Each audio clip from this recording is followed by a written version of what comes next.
just let's open it up. We've got quite a few people in here already. Let's get this thing started. Why don't you tell us a little bit about the team and about your project? Just kind of give everybody a little bit of intro about you guys.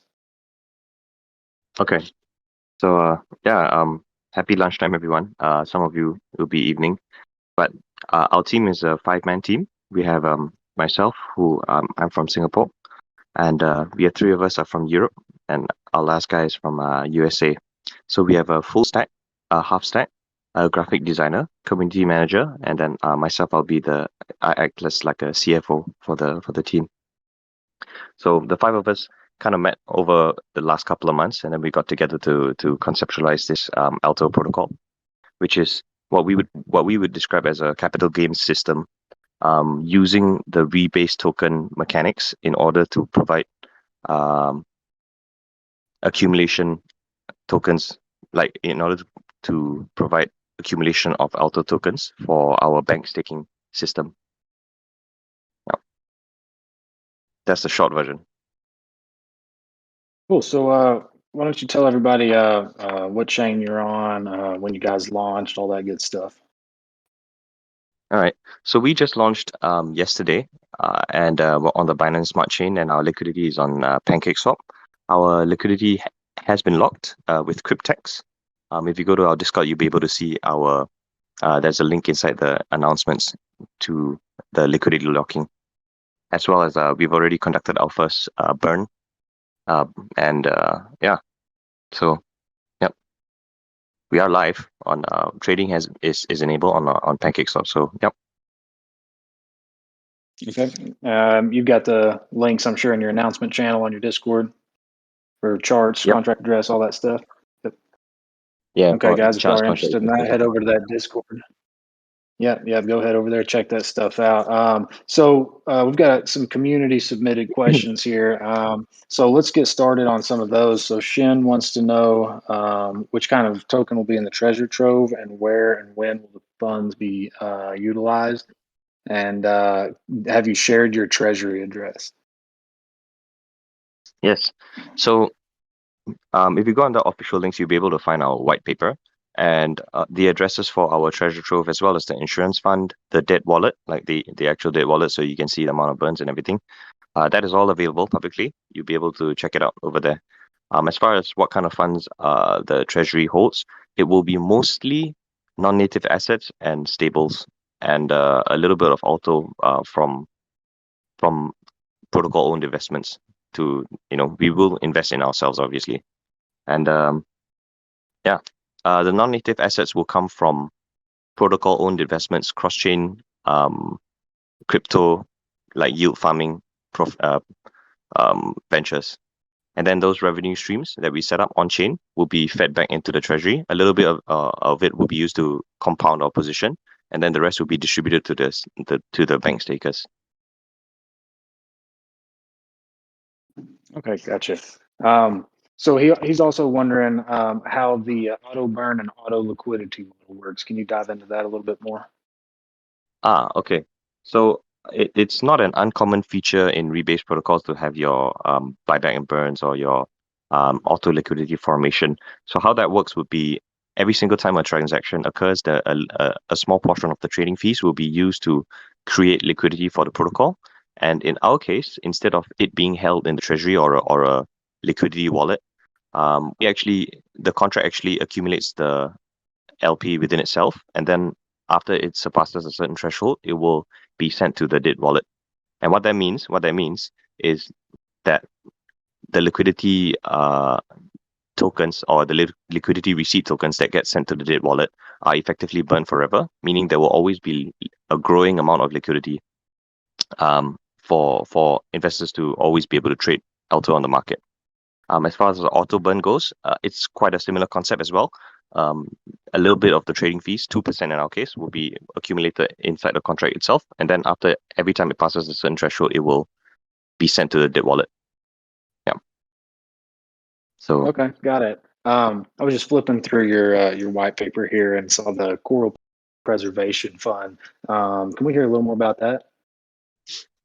Okay, so the Coral Preservation Fund, for us, we wanted it to operate similar to fractional collateralization, which traditional banks use. And the way we do that is, again, there's the trading fees, and obviously from some periodically from the treasury, we would transfer a little or inject more funds into the insurance fund, the coral preservation fund. But what that does is it allows us to create kind of a soft price floor for the price of Aalto, because using an extreme example, even if everybody sells all the Aalto, so that means there are no more holders of any Aalto ever, like in circulation at all, then what will happen is the price would, obviously go down, and then we can activate the coral preservation fund to buy back that to buy back the amount of Aalto in stable coins that we have in the preservation fund. So the preservation fund is all stables. It's not it doesn't have Aalto in it, which means that we will never have to sell Aalto in order to buy it back, which obviously that's kind of redundant. So yeah, it's all stables, and it will continuously grow on every transaction as well. And we'll use that to fractionally collateralize the price of Aalto. So for example, during black swan events or flash crashes, or maybe there's some big sell-off by a whale or something like that, then we'll be able to prop up the price of Aalto with the coral preservation fund. We've actually already started putting it to work off the bat. That's quite uncommon, I would say, for a lot of rebase type protocols.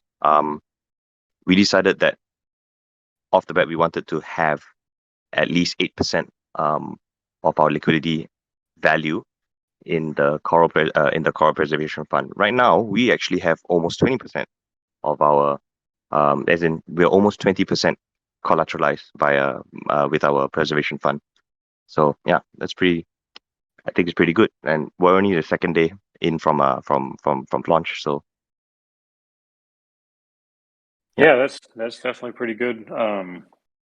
I've got another question on your blue banking system. I just wondered if you could kind of go over the type of rewards and everything that come with that system that stakers are eligible for, and all that kind of stuff. okay, so usually what you have in a staking system, I think a lot of people are familiar with like the concept of staking. Is all you do is you basically you put your Aalto token in the bank, and then because you're not selling it, you're getting rewarded for not selling it. So, but in ours actually it has a lot more layers to that, and it's quite a sophisticated system. And we're using the bank as our main source of incentivization for our holders, because we do understand that a lot of people don't want to participate in rebase tokens for over long periods of time because of the price volatility or the unpredictability of the future price of the token. So in our case, what we've done is we have our bank is not free stake and unstake, meaning you have to choose a lockup tier. For us, we have 7 days, 14 days, 30 days, 60, 90, all the way up to 365. And what you get when you lock up your Aalto into those lockup tiers is you get a reflections from the trading fees every single day, as well as dividends from protocol-owned investments. Like I was mentioning earlier, 30% of our treasury will be participating in yield farming on-chain investments, and then those investments will be returned to the treasury. A little bit of it will be used to compound our position. The rest will be distributed to bank stakers only. So that will be in the form of like stables and non-native tokens. So non-native tokens would include assets such as BNB, or Tarot, Curve, and these kinds of assets. So there will always be a stable coin, BUSD in our case, probably, or USD, depending on the kind of investments, but most probably it will be BUSD. And then the non-native tokens will change according to what kind of investments the protocol invests in, and then brings back the dividends for you guys to be distributed to the bank stakers. Yep. So I think some of you or most of you will be familiar with large project like the model that we use, which is similar to like InSpirit or Liquid Driver, where you lock up your funds, and then in return you get to collect a basket of assets every couple of days. So that APR is variable, obviously, depending on how much trading volume there is, and how much dividend or profits that the protocol has coming in. But we do have an additional multi-sig wallet, which is the put aside specifically to be the rewards wallet for the bank. So that's a good way for us to be able to track, how well the investments in the protocol are doing and stuff like that. Yeah. Okay, so I'm not sure if you went over this yet or not, but the taxes, the trading fees, and everything for Alto. Can you touch on that a little bit? Trading fees are not uncommon for rebase protocols, obviously, and our buy trading fee is 13% and our sell trading fee is 17%. So, like I mentioned earlier, our auto burn to our burn wallet, which we lovingly call the Mariana Trench, it will be 2% on either way. So every single transaction, 2% is just used to buy back and burn auto immediately. I believe our auto liquidity is 3% on either way, and reflections is 1%. But we do have the ability to increase that, and we will adjust that according to how diluted the rewards are in the bank. So the reason why we allow this to be adjustable is because we obviously always want it to be profitable to be staked in the bank. Because what the bank does when you lock up your Aalto, it effectively takes that Aalto out of circulation. So it provides the same function as burning Aalto, except for obviously at the end you can withdraw your Aalto. The rebases occur no matter what. So in your wallet, I'm sure a lot of you are familiar with this concept as well. But they will also rebase while they're locked up in the bank.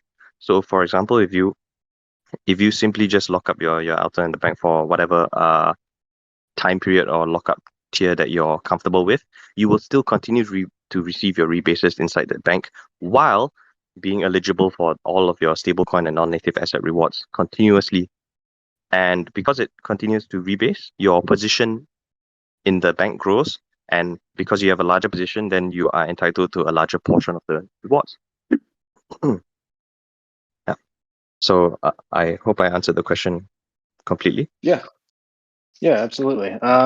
So we've got a couple other questions here, and I see that we've actually had some of them kind of answered in the text chat. But if you kind of want to go over the KYC a little bit, someone mentioned, Assure KYC has kind of lost its value recently, but I think I saw you guys mention you might look into Obsidian in the text chat. We touch on that some. Yeah. So we went with Assure DeFi because they were the most reputable that was available at the short time frame that we had pre-launch. So we had a lot of marketing and we had to do a lot of hard work in order to get this going, and we didn't have a lot of time during our pre-launch period in order to complete like a very big KYC or an audit. So it's like we had to assess, okay, which KYC can we go with that isn't too unknown or for lack of a better descriptor, lousy. We have to go for one that at least has a name, at least people know what it is. And even though, I agree, recently there have been some, it has lost a bit of its shine a bit due to some rug pulls or whatever. And but Assure was the one that was affordable, and they could do it on time, and they had the time slot available for us before pre-launch, and it wasn't unknown, so people would recognize that it is at least a reputable firm. For the audit, we did go for tech audit. We used the same assessment structure. They were able to audit us within a couple of days, because the thing is that our bank code and our contracts are actually rather complicated, because a lot of it was done from scratch. We did base our the way that the rebases work on other forks of Titano, Seifu and Libero, but a lot of the code was actually custom because we wanted the stables to be the payout. So TechRail was the only one with like short notice availability for us. So I think I remember reading somewhere in the question that whether or not we want to do additional KYC and audit. Yes. So the answer to that is actually a resounding yes. And I think I've mentioned this in previous emails before, and stated quite clearly and to community members who asked and everything that we do intend to do a complete like full on like KYC plus marketing package promotional with a big KYC company.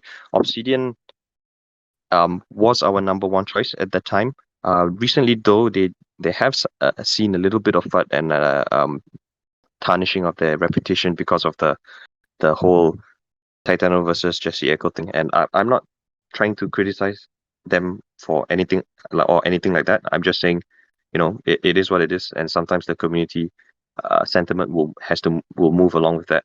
But yeah, we are definitely considering a very big KYC, and they are one of our first choices.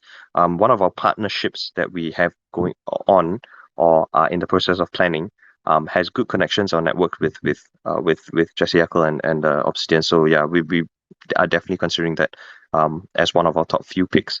As far as audit goes, I do like Paladin actually, and we will audit every time we release a new development or a new feature for our protocol. We've actually talked about this internally, and we said we do want to audit every single new development that comes out. So yeah, there'll be a lot of new audits in the future, but there should be one major KYC coming up. Now that we have launched. Okay. So now that we're kind of onto the security features and everything, Robotron was asking who all is on the Multisig and if there's any community members on it currently, or if you plan to add any. So right now the Multisig is 3 out of 5 consensus of the team, and we made a conscious decision actually to start it off that way, as in just the team first. Then there are some rather known or rather famous people in our Discord and stuff. And we do intend to get them onto the Multisig eventually. The reason why we want it to be a little bit more centralized right now is because it's this first week, or I would say maybe probably the first month of our of the protocol, you will have to interact with the treasury a lot, right? Because you want to set up all of your on-chain investments, your protocol investments, your revenue streams, and you have to transfer tokens here and there to people for your marketing funds. You would have to interact with your treasury and your insurance fund a lot more than let's say probably after you stabilize, let's say after a month or something. So we want to start it off a little bit more centralized first, and then as you know, once we stabilize and once we don't have to interact with the treasury that much, and then we are looking to get possibly a community member or a known figure in the space to be on our Multisig.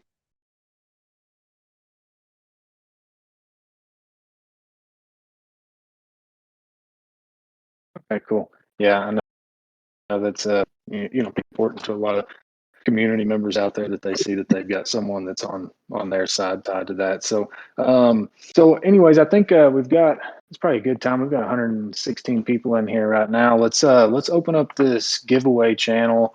So courtesy of the Aalto team, we've got $200 to give away today. So today's giveaway is going to be a little differently. Normally we have you guys submit your Discord ID, but I actually just added a giveaway bot, and it's going to be doing that. So you've just got to react to the message.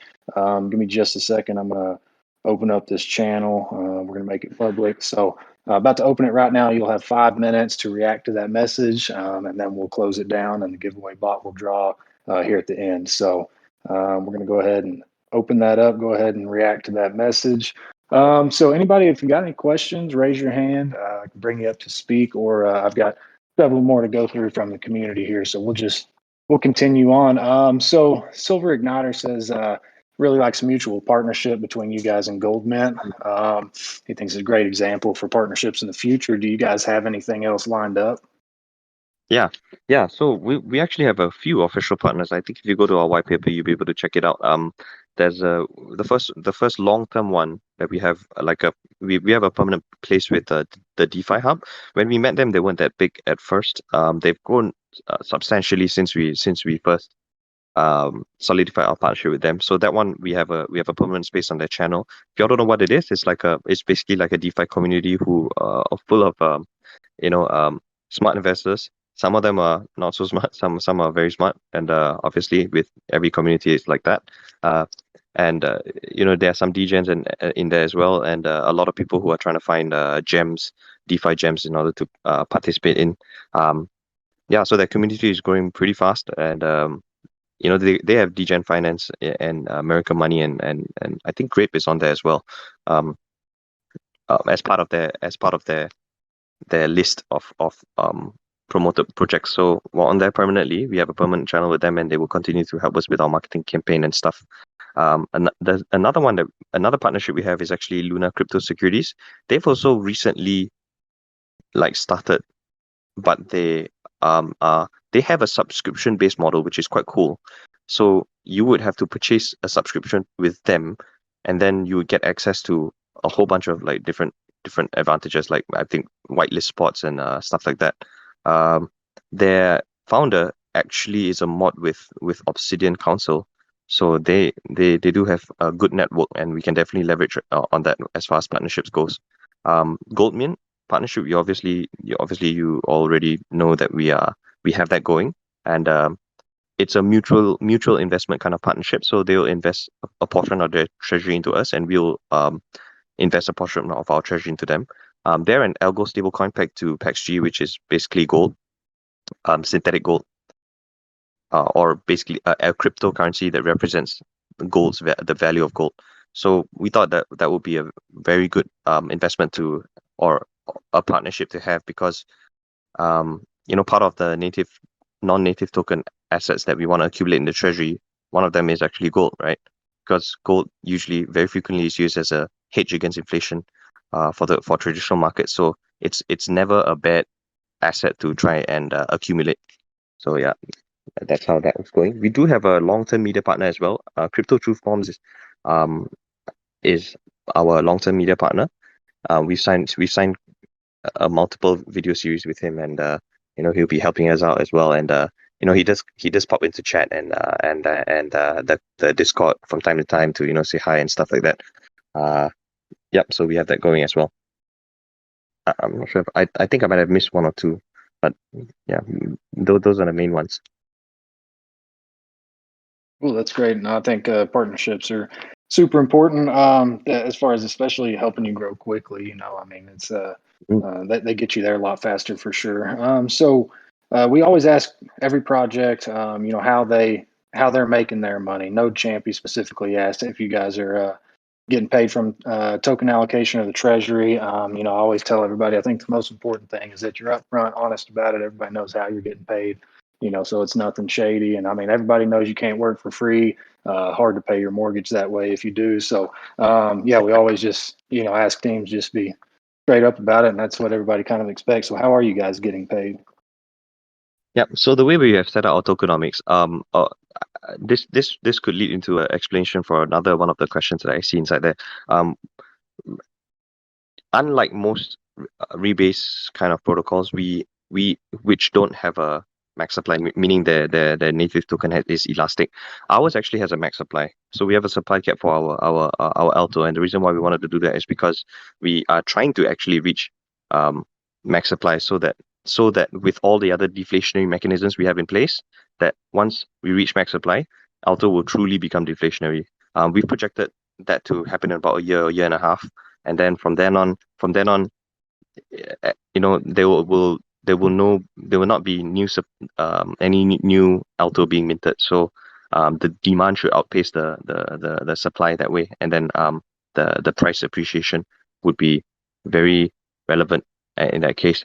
Going back to the original question about the team allocations, because we have a max supply, we roughly 10%, or not 10%, roughly 1% of the entire total supply was minted in the beginning, and none of was given as allocation. So the allocation model to not include Aalto tokens, because we don't want to have to sell Aalto in order to pay ourselves. So what we've done instead is that we've broken down the treasury to different tiers, and 20% of it will be used for operation costs, which include paying the devs. But in addition to paying the devs, there's other things that you need to be paid, in order to run the protocol. Things like domain fees, things like gas fees, things like outsourced hires, that would be that would fall under the umbrella of, like, for example, if we needed to hire an artist for our NFTs, or if we need to hire perhaps like a a front dev or a full stack for a while, possibly due to real life commitments of our own team or something, bringing more people on the team for short term contracts is definitely something that will happen. So all of that is included under the operation cost, and we will take from that our remuneration. It will be in stables, so or non-native assets. It won't be in Aalto, so which means we will never sell Aalto or dump Aalto in order to be able to pay ourselves. So yeah, that was something we really wanted to have off the bat, because we understand that having team allocations of the token is good, but sometimes you run into the problem where you can't take profit at all because you hurt the protocol if you do. So yeah. All right. So I hope I answered the question not too long-windedly, but yeah. Yeah, no, I think that was a great answer, and then being upfront with it and everything definitely helps people have some faith in you guys. The next thing I kind of wanted to ask about was, I saw in your white paper the bartering system. Can you kind of go over that with us? Yeah, that's like that would be the model that is based on is something like the like Olympus DAO, how they have their DAO bonding system. So what that does, for the protocol, the reason why it's a good thing to have for the protocol is because it allows the protocol to acquire whatever non-native assets it wants into the treasury by directly selling or bartering or trading the native token, in our case Aalto, or to people who want to buy it. So instead of them buying over the market through the liquidity on the market, they buy it straight from the protocol, and then the protocol gets to keep the non-native tokens or the whatever asset that they choose. So that's a good way to grow the protocol. That's a good way to grow the treasury, and it can be quite beneficial sometimes in order to do that. So yeah, it's quite a simple setup, honestly. It's like a kind of like a OTC, and then there's a vesting period so that people don't dump the tokens immediately, obviously, and then you offer them a discount, and then sometimes it's quite beneficial for large buys or other treasuries who want to invest in your protocol when they want to buy upwards of like 50K, 100K, that kind of uh volume. It's like they don't want to do that on the market straight because it will have immense price impact, and then they immediately get used as exit liquidity. So sometimes interacting directly with the treasury, it's more beneficial for both parties that way. Yeah. Okay, gotcha. So let's see. We've got a question about going cross chain. Are you guys going cross chain? Yeah. Have you gone cross chain? Yeah. We haven't gone cross-chain yet. We have just started. So, but cross-chain is definitely in the works, and it's on our roadmap as well. And we do intend to try and capture a little bit of the market share from the different chains, because recently the whole rebase thing has been gaining quite a bit of popularity. So and with popularity comes all the rug pulls, right? So all these sometimes investors who have been hurt or burned by certain projects are all over the crypto space on different chains. They're looking for a place, a safe place to put their money. So yeah, it's definitely something that we want to expand to. I would say this though, when we go cross chain, it wouldn't be a new project on another chain linked to Aalto. It would be perhaps like a bootstrap liquidity on that pool, or something like a bridge, in order for them to be able to buy Aalto from another chain, even if they're not on the Binance Smart Chain. Yeah. So the reason why we chose that method was because we don't want to vamp our TVL or what would you call it? Split our TVL in two places. So we want everything to come to Aalto on the Binance Smart Chain, and then as much Aalto locked up as possible is better for Okay. Yep, sustainability I and see for what you the mean there. yeah. Yep. That makes sense. Okay. Speaking of expansion, Benova was asking how you plan to expand the community. I mean, obviously, you guys are doing an AMA here today with us. We've had 120, maybe 150 people have dropped in here and checked this out. So, do you guys have anything else lined up? Anything in the next week or so that you guys plan on doing to expand the community? Yeah, oh, most definitely. So, yeah, I think we've had about like uh, close to 10 or even more than 10 AMAs in the past 1 week, and that was building up to launch. But we do fully intend to have even more of these AMAs and talk to other communities and try to get them interested in Aalto as well. The some of the bigger AMA names would be like yours, obviously, Node Kingdom. This is one of the biggest audiences I've ever had, so that's really nice. There's others like What the Fork. There's Titano Forks. I've given AMAs in those, and we do want to have a post-launch AMA, another AMA with those entities in order to kind of get more investors in.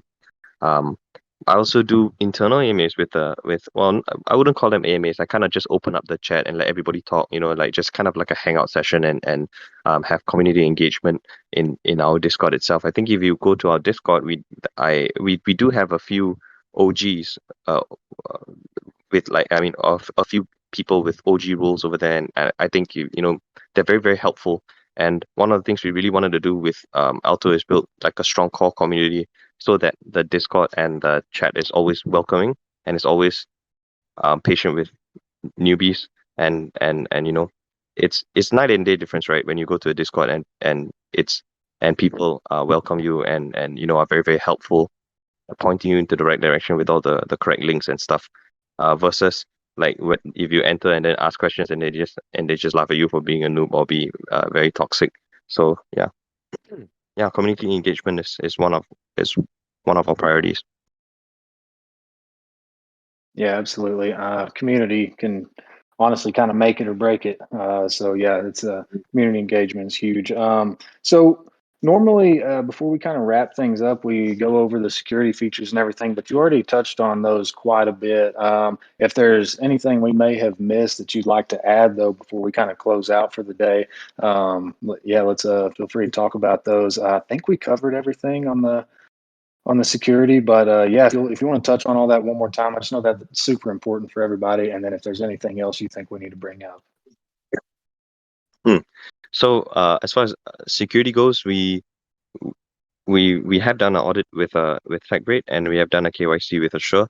We are intending to do another full-fledged KYC plus marketing promo and YouTube the works, right? With a big KYC company.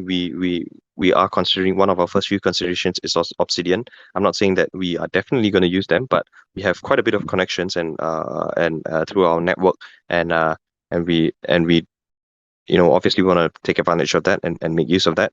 Um, mm, yeah, so there will be a massive KYC again for the entire team, and then as far as audits goes, we want to approach a bigger or more reputable audit firm every time we have more developments coming out, or for example, like the bank, like the NFTs, like the like eh, like the bartering system, like the escrow system. All of these, as they get rolled out, we do want to have a outside set of eyes to check it out. I think one of the features you might have missed in the white paper, since it's rather technical, is our quarterly rebate cycle. So what that is like for the first year, like I mentioned before, we're trying to reach our max supply in about a year and a half. So within the first year, every 3 months, we will be unlocking a small 25% of the initial liquidity, and then for the Aalto portion, it will be burned to the Mariana Trench, and then for the BNB portion, it will be broken up, and 40% of it will be used to buy back and burn Aalto. So that's instantaneously a positive price action, and then the rest will be half of it will be distributed to our bank stickers, and then 20% of it will be given to the treasury. So what effect that causes is then the treasury gets some funds in order to be able to uh, um, increase their position sizes in protocol owned investments, and then the bank stickers all get a nice big bonus from that. Um, like we mentioned before, there are the links to the liquidity logs with Cryptex in our Discord, so you guys can check that out. Yeah. So that's basically like part of our efforts to try and incentivize our early investors and our the first year, especially because after conducting our market research and stuff, we found out that it's the first year that really has the most traction for most of these DeFi projects and rebase tokens in particular. So you really want to try and build up your strong investor base in the first year. So you can look at this first year, right, as one big accumulation period for Aalto, since we have a max supply and we want to reach that. And once and then you along the way you'll be able to collect your stables and your non-native assets, and you get a quality bonus. So it's like we're heavily incentivizing the bank. A small detail though, only lockups for 90 days or more are eligible for the for the quarterly bonus. So what that means is, people can't just join one day before in the 7-day pool or in the 7-day lockup or something just to get the quarterly bonus. So you would have to, you believe in the project, you stake your stuff for more than 90 days. Yep, you get the bonus. Yep, I think that's all.